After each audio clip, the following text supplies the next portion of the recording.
now often overlooked, Poland was once a leading power in Europe. Covering a vast swath of territory stretching from the Baltic to the Black Sea, this gargantuan empire was once the Goliath of Eastern Europe, excelling not just in size and military might, but in its political thinking and largely progressive views on how to run a society and treat its citizens. The Polish-Lithuanian Commonwealth was unique from the beginning, ascending to the top not through aggressive means of annexation and terror, but through a peaceful political union which brought two peoples together. In 1386, the marriage between female King Jadwiga of Poland, complicated story, and King Jogaila of Lithuania integrated Poland's population, economy, and political power with the immense territories owned by Lithuania. This meant the new state had few weaknesses and was able to compete with its powerful neighbors across all vectors of competition, immediately setting the scene for Poland-Lithuania to rise to the top as a great power in Central and Eastern Europe. This union was solidified in 1569 by the Union of Lublin,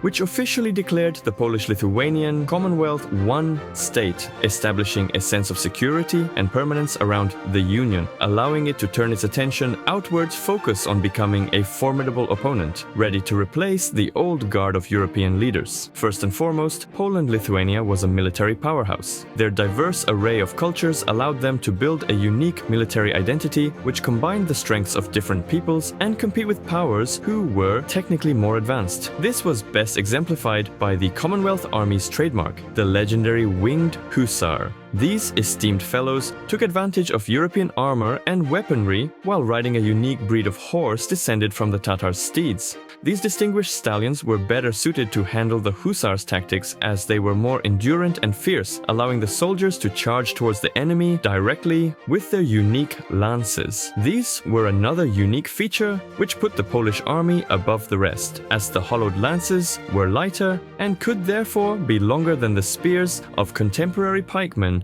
nullifying their enemy's main anti-cavalry measure. These brave soldiers attained some of the most iconic and unlikely victories in European history, often overcoming seemingly hopeless odds. Despite Poland's notoriously difficult geographical position, they managed to hold their own and often exerted their power against multiple rivals simultaneously. They consistently held off the Teutonic Knights and fought off Ukrainian raids. At its peak, the Commonwealth stretched from the Baltic to the Black Sea, but Poland's proudest moment was when it arguably saved the entire European continent from subjugation by the Ottomans. Then the hegemon, bullying all nearby powers and expanding into any territory they could get their hands on, the Ottomans were knocking on the door of Vienna. With the Austrians on the brink of capitulation, the renowned winged hussars came charging down the hill, shocking the much larger Ottoman army and saving Austria and potentially all of Europe from conquest. This moment was the turning point not only in the campaign but in the age of Ottoman hegemony.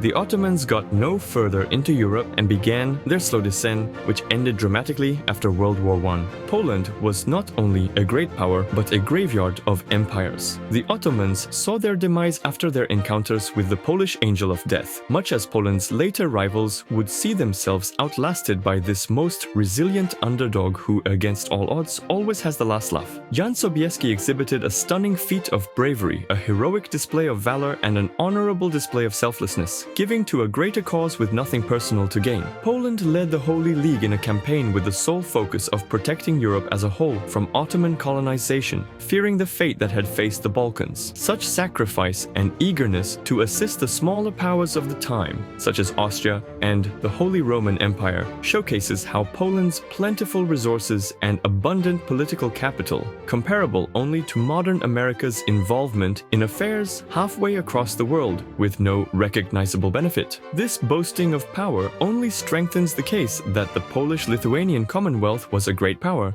and the country's downfall only further demonstrates the indomitable will of its people. Nearing its end, the Commonwealth had pushed what was its greatest strength to the point of becoming its Achilles heel. The institution of elective monarchy, which propelled Poland to glory and ensured unprecedented rights and freedoms for its nobility, had reached the point of decay. The nobles abused the liberum veto, blocking much-needed reform, and foreign monarchs influenced elections, installing puppet monarchs which ensured the slow demise of the nation. Yet, despite being on its deathbed, Poland did not vanish quietly.